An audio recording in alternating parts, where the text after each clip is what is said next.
article de journal qui est paru sur Facebook. En fait, ce journal-là publie des textes sur Facebook et l'un d'eux m'a interpellée, le titre en tout cas, c'était «Des jeunes ont nettoyé les tombes au cimetière de Virton».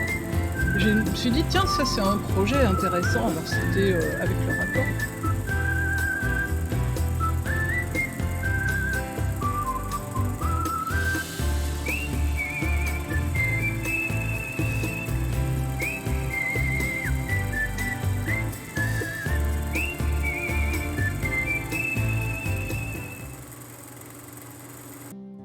Bonjour à tous, nous allons parler aujourd'hui des paroisses et des archives qui se trouvent dans les diocèses ou dans les paroisses, en Belgique, bien sûr. Alors, le parcours dont je vais vous parler, ce sera celui d'un prêtre, qui était mon grand-oncle.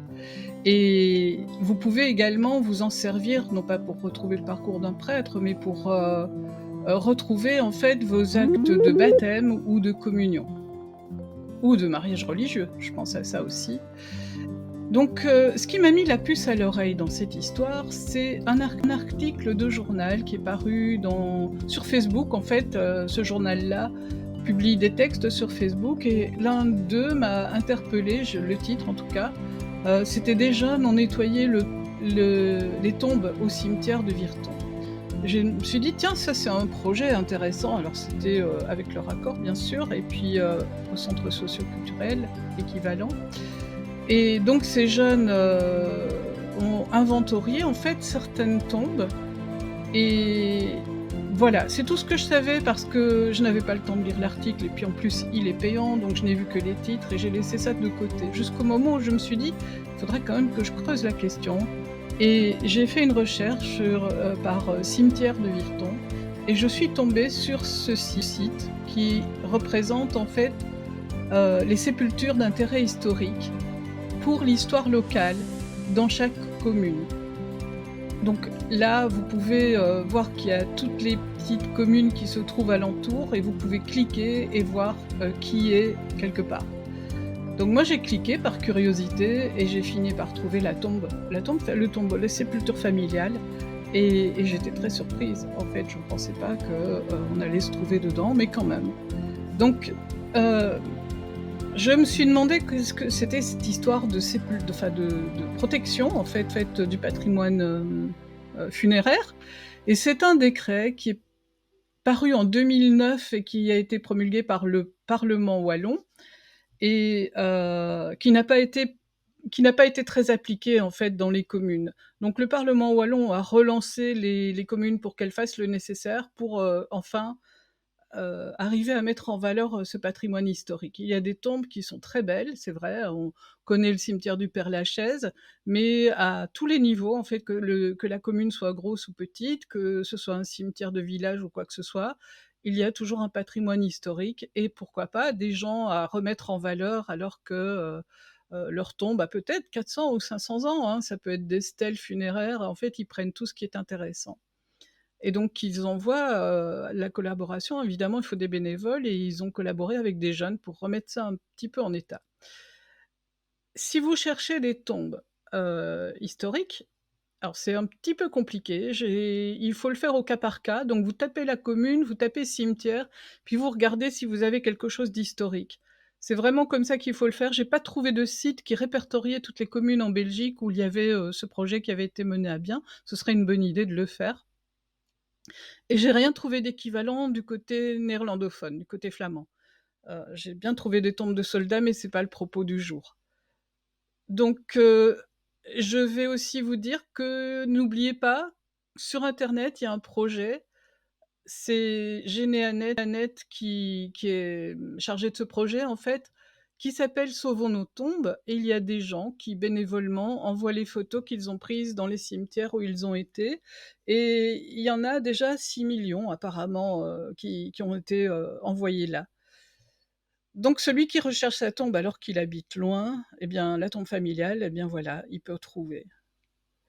Ensuite, il faut que je vous raconte maintenant l'histoire en fait, de mon grand-oncle, qui est à l'origine de ce projet. Donc je suis allée sur les sépultures d'importance historique de la ville. J'ai cliqué sur le lieu et là, je suis tombée sur ceci. En fait, Lucien Libert, né en 1871, 71, 1906, prêtre, c'est tout. Je me suis dit: «Oh là là, c'est rien, j'ai pas d'informations supplémentaires», comme si la tombe allait tout d'un coup me parler alors que je sais très bien qu'il n'y avait que ça d'inscrit dessus. Mais je sais pas, j'avais envie d'en savoir plus et là, je suis restée sur ma faim. En plus, il y avait une erreur parce qu'il était indiqué 1851, donc j'ai pris contact avec la ville et la chargée de ce projet et qui m'a répondu bien gentiment qu'elle allait corriger tout ça. Alors c'est une tombe qui est, c'est une sépulture avec il y a plusieurs tombes, enfin il y a une seule tombe ici, mais il y a plusieurs, personnes qui sont enterrées dedans et celle-ci, c'est un côté et nous avons celle juste à l'opposé. Donc la croix au milieu, elle est vraiment pour, je sais pas, il doit y avoir une dizaine de membres de la famille là-dedans, maintenant, heu, voilà.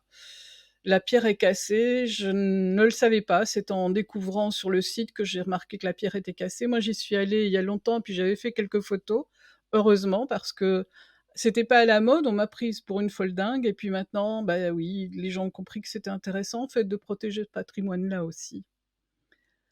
Donc quand on va voir de plus près la tombe, ici devant, on trouve une plaque de marbre qui a été qui a été créée en fait, et payée par, les paroissiens de Vellereux et Bonnerue, qui sont 2 villages, pour lesquels Lucien l'abbé était en charge. Donc il est indiqué sur la pierre, là, c'est illisible parce que le marbre est sale et puis les dorures sont parties. Il est indiqué: «Souvenir des paroissiens de Vellereux et Bonnerue à leur cher regretté curé, monsieur l'abbé Lucien Libert, décédé le 18 juin 1906 dans sa 35e année. RIP, Requiem in pace». Voilà, c'est émouvant de voir, que les patients que les paroissiens se soient cotisés pour, mettre cette plaque. Son nom est dessus, son nom est gravé, donc ça a plus de 100 ans maintenant, vous vous rendez compte? 1906, on est en 2023. Puis là, je me suis dit: «Mais vraiment», donc je sais qu'il était prêtre, je sais où il était puisqu'il était indiqué Vellereux et Bonnerue, c'est dans les Ardennes, c'est au-dessus de Virton, donc Heu, c'est tout ce que je sais, en fait. Donc j'ai eu la curiosité de me dire: «Mais là, il faut que je trouve l'église». Vous savez, j'aime bien ajouter des églises, en fait, quand je trouve des prêtres, ou des mariages. Il y a des fois des mariages qui se passent dans un village et c'est toujours la même église, donc je rajoute ça parce que je sais que c'est un élément, du passé et puis les églises nous survivent, les bâtiments nous survivent. Donc j'ai rajouté ça et puis, pour rajouter ça, il existe un site qui s'appelle église-info.be.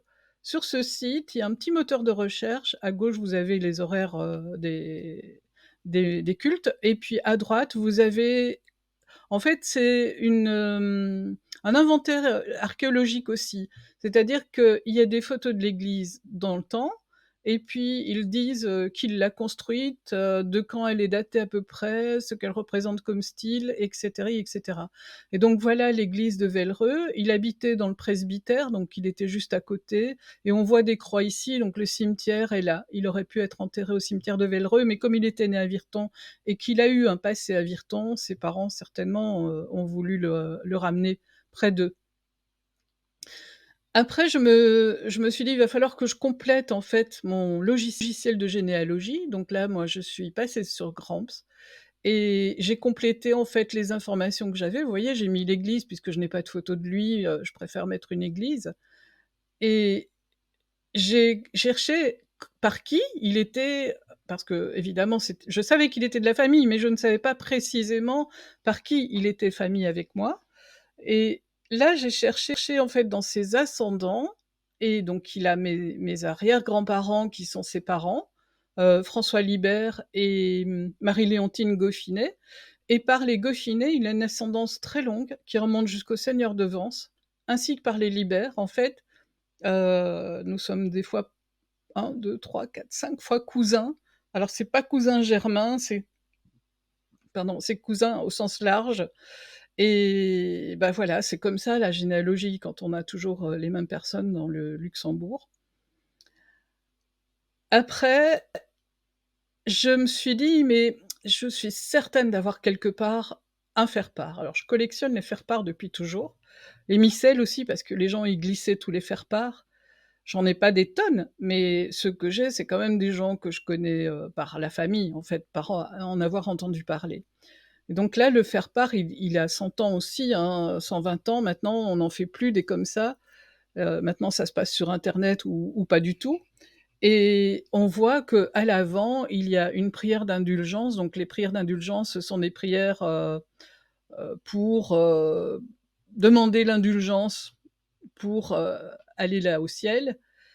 Et on a aussi des informations, donc il y a le recto et le verso, et ici au recto, en fait, on a 3 lignes qui sont drôlement importantes et qui m'ont apporté, des informations. Parce que j'avais écrit au diocèse et le diocèse m'a répondu que ce n'était pas eux qui étaient en charge des archives de Virton, parce que le secteur dépend de Virton, et qu'il fallait que j'écrive au doyen. Donc j'ai écrit au doyen, qui était fort occupé et qui ne m'a pas encore répondu. Je vais le relancer pour avoir un peu plus d'informations, parce que j'aurais voulu avoir la date d'ordination de l'abbé, et puis j'aurais voulu en savoir un petit peu plus sur son parcours, enfin tout ce qu'il aurait pu me donner comme information. Donc à la lecture de ces 3 lignes, j'ai vraiment des choses importantes. Alors, le et donc ces informations importantes, c'est, sa date de naissance, le 13 octobre 1871. Donc ça m'a bien aidé pour retrouver directement sur généalogie-arche.be, le nouveau site de généalogie des archives de Belgique. Ça m'a tout de suite aidé pour pouvoir retrouver son acte de naissance et ensuite son acte de décès, vu que j'avais, le faire-part et puis la pierre aussi, le marbre sur la sépulture. Et donc j'avais aussi qu'il avait été nommé professeur au collège Saint-Joseph à Virton en octobre 1893 et qu'il avait été ordonné prêtre le 15 août 1894.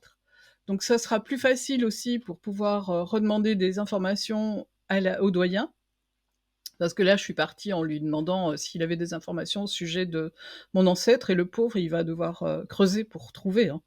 C'est compliqué. Et ensuite, la dernière information qui est importante, c'est qu'il a été nommé curé à Vellereux et Bonnerue, le 1er octobre 1901 et qu'il est décédé donc en 1906, muni de secours de la religion. Il y a d'autres choses aussi. On parle de son caractère, il avait visiblement très bon caractère, il était vif, il était sensible et il était très apprécié de ses paroissiens comme des gens de Virton. On a donc cette indication comme quoi il était professeur au collège. Alors le collège de Virton, c'est pas n'importe quoi, c'est une grosse institution, et moi, en attendant, je vais d'abord, continuer de remplir mon logiciel. Donc j'ai déjà l'église, j'en ai une en noir et blanc, donc ancienne carte postale. Ensuite, j'en ai une en couleur où on voit un petit peu mieux le cimetière sur le côté. J'ai l'acte de naissance, j'ai l'acte de décès. Là, c'est un texte que j'ai commencé pour écrire sa biographie. Ensuite, j'ai repris, une copie d'écran du site des monuments funéraires et historiques, et j'ai les photos de la tombe avec la pierre détaillée et cetera, et enfin j'ai le faire-part recto verso. Donc ça me fait quand même déjà pas mal de pièces. Mais je peux en ajouter parce que, si je fais une recherche, j'obtiens j'ai non, en fait, j'ai fouillé dans mes archives et j'avais une carte postale du collège Saint-Joseph, j'en ai plusieurs. Là, ça date je pense que celle-ci date de la guerre, de la Première Guerre, entre les 2 guerres, on va dire. Parce que, comme indice, on voit qu'ici, il y a une grande verrière. C'était une école, qui donnait des cours d'enseignement classique, mais aussi, il y avait une partie horticulture agriculture et horticulture et donc là, il y a des magnifiques serres, géantes qui ont été bombardées par les Allemands donc il ne reste plus rien de ces serres-là, elles n'ont pas été reconstruites. On voit la chapelle, hein, c'était une, école religieuse quand même donc on voit les bâtiments qui sont importants et si les bâtiments sont aussi importants, c'est parce qu'en fait les gens venaient de partout, de France, de Luxembourg, de Belgique, parce que l'enseignement était renommé, il était de qualité et donc il formait des jeunes, avec des bonnes armes pour, la vie. L'équipe qui a fondé ça, c'est, un groupe d'hommes. Il y avait plusieurs hommes qui ont décidé de créer, en fait, d'implanter dans Virton ces bâtiments-là. Mais pas seulement ça, ils ont aussi créé une école pour les filles, ils ont créé une école, ménagère et ensuite ils ont fondé, les avec les aumôniers du travail, ils ont fondé les arts et métiers de Pierrard qui sont un petit peu plus loin et dont j'ai parlé dans l'article, journaux où en faisant des recherches, de presse ancienne, j'ai retrouvé un cyclone qui avait détruit les bâtiments de Pierrard. Donc pour en revenir à ça, ici s'étendent les salles de cours et les salles de pensionnat en fait.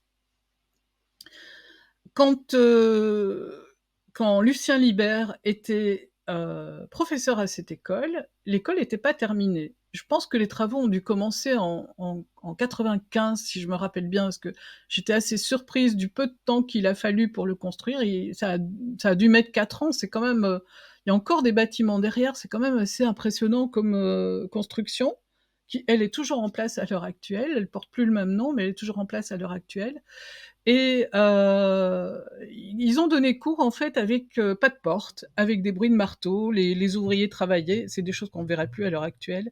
Les ouvriers travaillaient pendant qu'ils étaient occupés à faire cours, donc ça devait pas être triste, je pense. Ensuite, je me suis dit: «Il faut absolument que je voie» ça c'est quelque chose que je n'avais pas à la maison, que je vois si je ne trouve pas des photos avec des personnages et j'ai trouvé en fait, ceci, là je vous mets une petite vignette de ce qui va suivre et c'est en fait, là c'est l'achèvement des travaux en 1899. Il est très probablement sur ces photos, je peux pas le dire, je ne sais pas, qui est-ce. Il avait 22 ans, il était jeune professeur et il était ordonné prêtre à cet âge-là, 22-23 ans et ce n'est que plus tard qu'il a été envoyé à Vellereux. Donc on voit ici en grand la photo prise avec tous les professeurs, on voit l'ancien appareil photo, on voit quelques laïcs ici, parce qu'il y a eu des professeurs laïcs en fait et puis tout le reste, bien c'est le clergé, voilà.